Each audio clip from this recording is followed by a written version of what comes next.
بہار قرآن lecture number 22۔ اعوذ باللہ من الشیطان الرجیم، بسم اللہ الرحمن الرحیم۔ الحمد لأہلہ والصلاة علی اہلہا، اللہم صلی علی محمد وآل محمد وعجل فرجہم۔ 22 ماہ مبارک رمضان ہے اور 23 ماہ مبارک رمضان کی رات شب قدر میں سے سب سے اہم رات قرار دی گئی ہے۔ پروردگار اس رات سے صحیح استفادہ کرنے کی توفیق عطا فرمائے۔ جو شخص اس رات کو بیداری کے عالم میں گزارتا ہے، روایت میں ملتا ہے کہ قیامت کے دن یا اس طرح سے ہے کہ جس دن دل مردہ ہوں گے اس دن اس شخص کا دل زندہ ہوگا۔ اور یہ رات زمین و آسمان کے اتصال کی رات ہے، حجت خدا پر پورے سال کی تقدیریں نازل ہونے کی رات ہے۔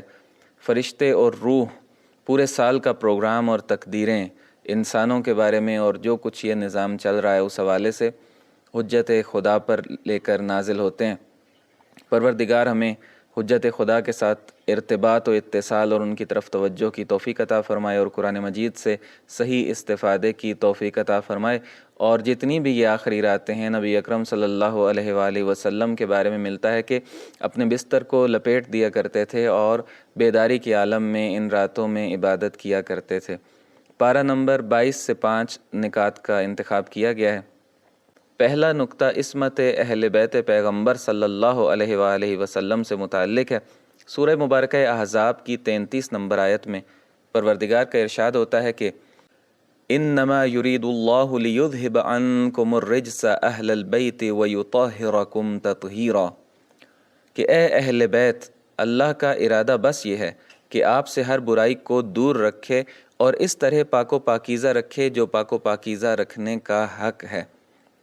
یہ معروف واقعہ ہے، سب جانتے ہیں اور حدیث قصہ بھی پڑھتے ہیں۔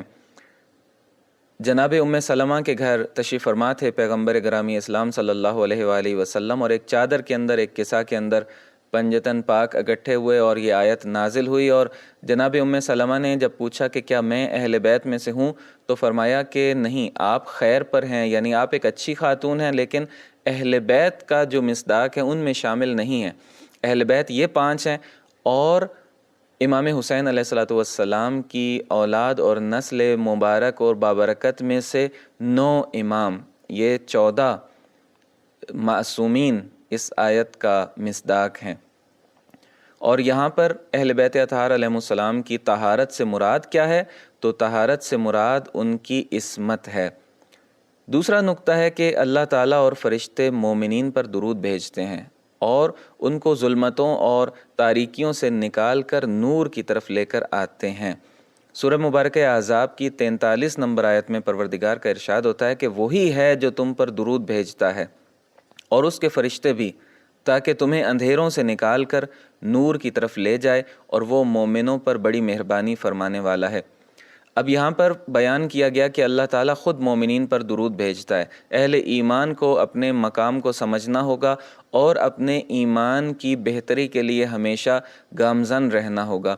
پروردگار کے درود بھیجنے سے مراد یہ ہے کہ پروردگار ان پر رحمتیں نازل فرماتا ہے، اور ملائکہ جو درود بھیجتے ہیں تو اس سے مراد یہ ہے کہ وہ ان کے لیے مغفرت کی دعا کرتے ہیں پروردگار کی بارگاہ میں۔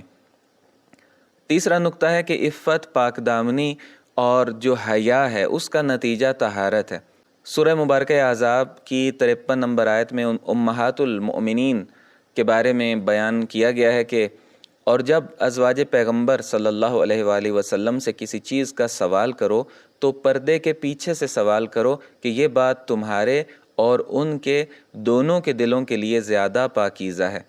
اب جب اتنا اہتمام امہات المومنین کے لیے کیا جا رہا ہے کہ جس میں کوئی اہل ایمان جب بھی کچھ لینے کے لیے وہاں پر آتا تھا تو فرمایا جاتا تھا کہ پردے کے پیچھے رک کر ان سے بات کرو، تو ہمیں تو بدرجہ اولا احتیاط کرنی ہے، اور اسی میں ہماری سب کی بھلائی ہے، معاشرے کی بھلائی ہے۔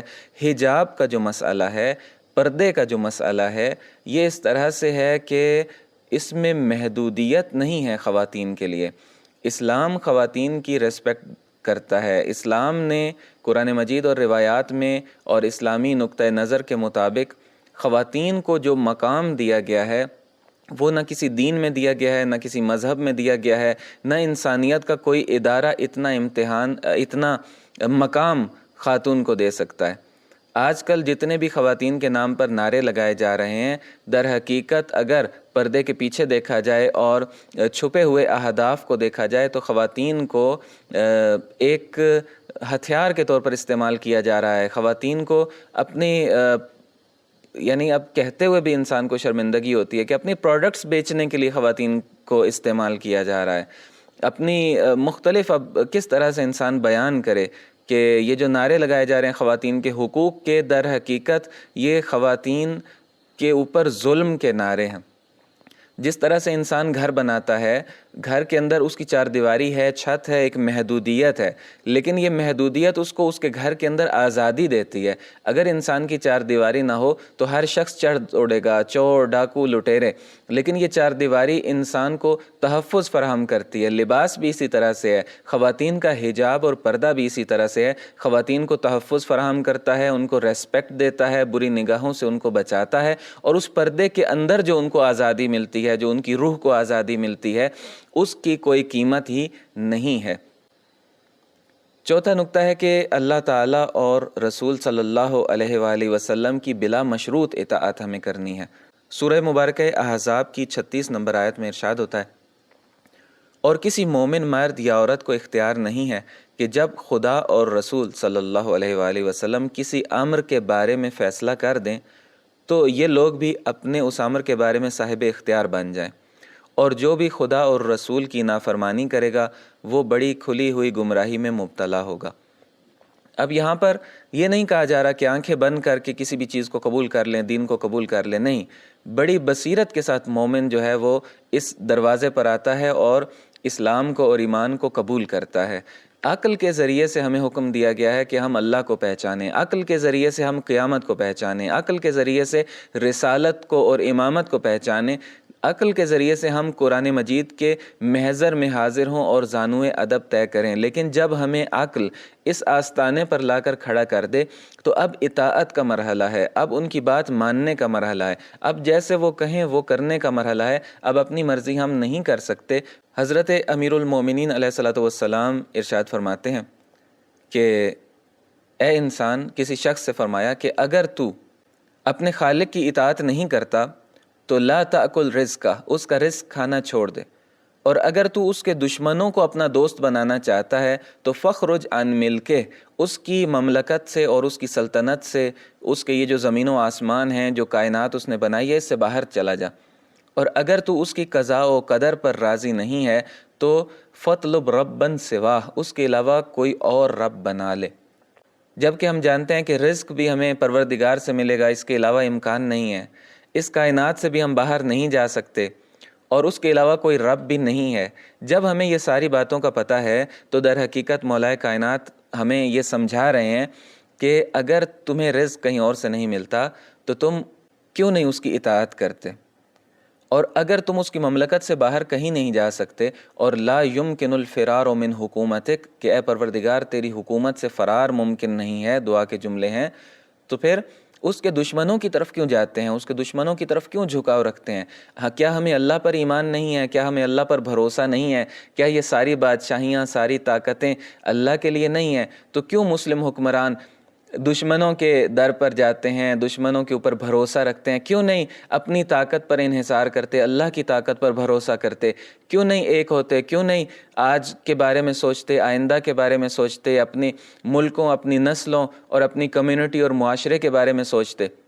کہ دشمن تو ہمیں ہمارے دین و آئین سے جدا کرنا چاہتا ہے، وہ تو اس سے کم تر پر راضی نہیں ہوگا۔ تو اپنے استقلال کی طرف آئیں، اپنی آزادی کی طرف آئیں، نہ جائیں ان لوگوں کی طرف، پروردگار کی مملکت اور اس کی طاقتوں پر بھروسہ کریں۔ اور فرماتے ہیں کہ اگر رب تمہارا اس کے علاوہ کوئی نہیں ہو سکتا تو اس کی قضاء و قدر پر کیوں نہیں راضی ہوتے؟ پانچواں نقطہ اور آخری نقطہ یہ ہے کہ جو شخص دوسروں کے لیے گڑھا کھودتا ہے وہ خود اس میں گرتا ہے، برے منصوبے بنانے والا خود ان کی لپیٹ میں آتا ہے۔ سورہ مبارکہ فاطر کی 43 نمبر آیت میں پروردگار فرماتا ہے، زمین میں سرکشی کرنے اور بری سازشیں کرنے میں اضافہ ہی کیا۔ یہ جو پیچھے سیکوینس میں جس میں بات چل رہی تھی اس میں یہ آیت آ رہی ہے۔ پھر فرماتے ہیں کہ حالانکہ بری سازشیں تو اس کو گھیرتی ہیں جو بری سازش کرتا ہے۔ یہاں سے ہمیں پتہ چلا کہ یہ اللہ کی سنت ہے۔ آگے بیان کیا جا رہا ہے کہ فلن تجد لسنت اللہ تبدیلا، اللہ کا جو طریقہ کار ہے، اللہ کی سنت ہے، اس میں کوئی تبدیلی نہیں آتی، اس میں کوئی تحول اور بے قاعدگی نہیں آتی۔ یہ اللہ کی سنتیں ہیں، جیسا کرو گے ویسا بھرو گے۔ اور تاریخ کے اوپر اور انسانی معاشروں کے اوپر کچھ قوانین حکم فرما ہیں، انہی قوانین کے مطابق سابقہ امتیں بھی عروج و زوال دیکھ چکی ہیں، اور آج کی امتیں بھی انہی قوانین کے مطابق عروج دیکھیں گی یا زوال دیکھیں گی۔ اگر صحیح جو قوانین ہیں ان پر عمل کر لیں گی، متحد ہو جائیں گی، ایک ہو جائیں گی یہ امتیں، اہداف میں اکٹھی ہو جائیں گی اور اللہ کی اطاعت کریں گی تو یہ عروج دیکھیں گی، اور اگر ایسا نہیں ہوگا تو زوال دیکھیں گی۔ اور جو دوسروں کے لیے برا سوچے گا وہ برا اسی کے ساتھ ہوگا۔ مولا کائنات کی ایک روایت میں ملتا ہے کہ جو ظلم کے ذریعے تلوار نکالتا ہے ظلم کرنے کے لیے اور دوسرے کو قتل کرنے کے لیے، وہ اسی تلوار سے خود قتل ہوتا ہے، یعنی خود اس کو وہ بھگتنا پڑتا ہے۔ اور اسی طرح سے ایک اور روایت میں مولا فرماتے ہیں کہ جو دوسرے کے لیے گڑھا کھودتا ہے وہ خود اسی گڑھے کے اندر گرتا ہے۔ پروردگار ہمیں توفیق عطا فرمائے کہ ان تعلیمات کو سمجھ کر زندگی میں ان کو اپنانے کی توفیق ہمیں عطا فرمائے، ان کو اپنا سکیں اور اپنی زندگیوں کو پاکیزہ زندگی بنا سکیں۔ والسلام علیکم ورحمۃ اللہ وبرکاتہ۔